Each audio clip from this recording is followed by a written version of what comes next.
What's up guys, James here from Reflect the Screen, and today I review Mission Impossible Fallout. Let me tell y'all, I checked my non-existent Apple Watch, and it told me that my heart rate was through the roof with this one.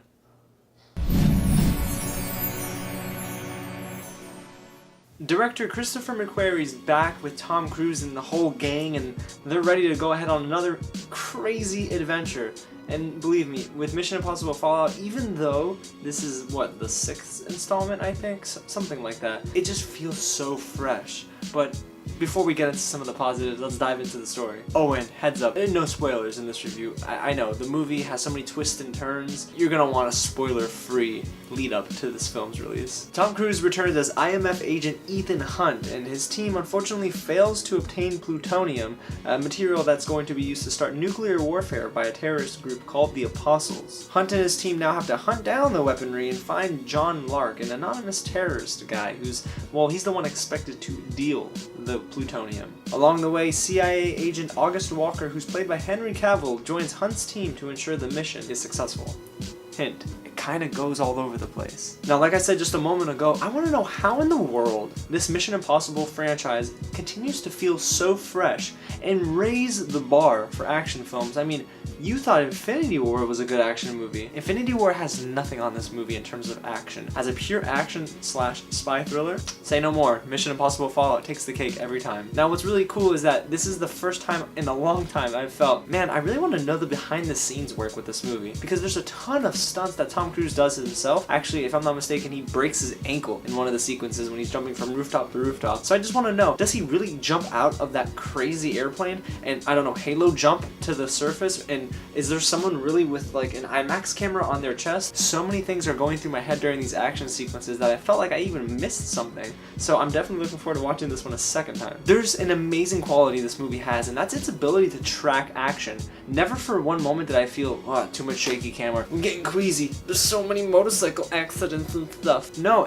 it felt like it was so stable, and I could follow Tom Cruise as he's racing through the streets of France. I could see him just so clearly, and I could understand everything that's going on. It made the sequences, especially the bigger ones, easier to digest. Now, to say that the film gave me an adrenaline rush is kind of an understatement, because there are so many big set pieces that blew my mind, and I'm trying to comprehend everything, and I know I keep saying that I was, I don't know, mesmerized, I guess is the perfect word, but it's so true. My jaw was on the ground, my heart was pumping so fast, and that's the objective of this kind of film. It's to just make you feel like you're in the moment, and Mission Impossible Fallout succeeds on every count. Now, I love Tom Cruise, Henry Cavill, and their fight choreography with so many of the other baddies in this film. I mean, there's one sequence in the restroom where they're trying to apprehend this, I don't know, this dude who they believe to be some sort of high-ranking member of the terrorist organization. And let me tell you, the fight choreography, the sounds, all the punches landing, I haven't seen this in so long, and it's crazy to think that halfway through the film, I'm telling myself, this is better than Rogue Nation. But do you understand what I'm trying to tell you here?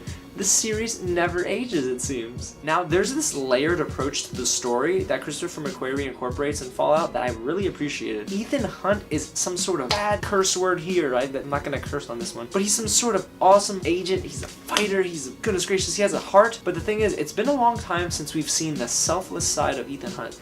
At least it feels like it's been a long time. In this film, it definitely shines a light on, I'm gonna save one, but I'm also gonna be able to save 1,000,000 at the same time. And sometimes he has to choose his team. Sometimes he has to choose the mission.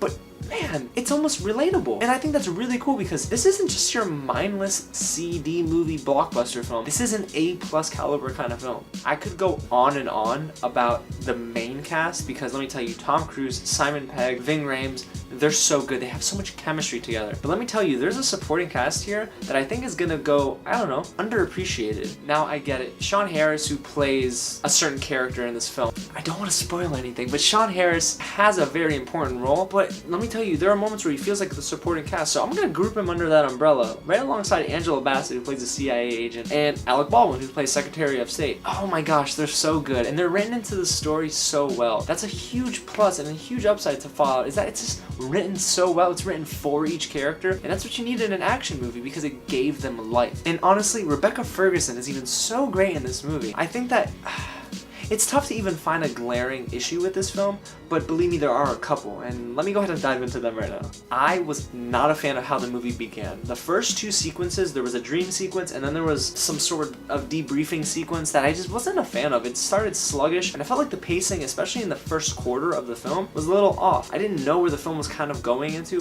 Finally found its even flow towards the middle of the film, and that's where the film just started to mesh. So luckily those problems didn't really linger, but I hated how the film opened, and I thought that it kind of distracted me. It took me out of the movie rather than put me into the place of Ethan Hunt. Can I go ahead and tell you that I think that the worst part of this film is Henry Cavill? Now listen, I know Henry Cavill is not a terrible actor, and you probably are screaming at me through your computer screen right now, but please, let me explain. Henry Cavill is an interesting character in this film. There are moments where I felt like he worked, and then there are other moments that really overshadow his performance to where I felt like he didn't mesh with Tom Cruise. He didn't actually mesh with anybody on the screen. I felt like he was just kind of there. He was generic CIA agent number 2, it felt like. And his line delivery was so wooden. I don't get it. Henry Cavill, you are so much better than this. Now, I don't know if this is a negative or not, but this was just the thought as the end credits ran. I think this is a good place to end the series. Now, honestly, I don't know if this is a negative or not, but I'm gonna go out on a limb and say I think the series is good ending here. Honestly, if it did, I wouldn't be opposed. The ending kind of just, it was nice. Or was it?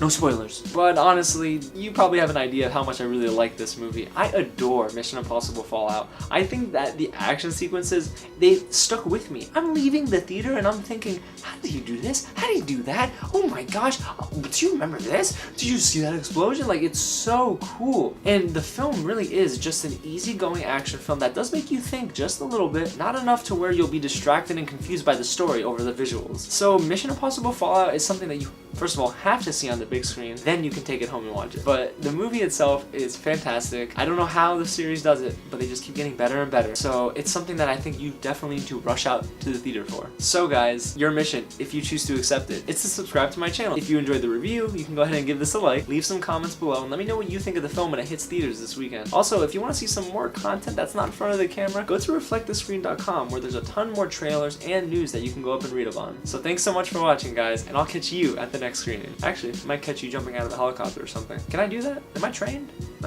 I'll go find out, I guess.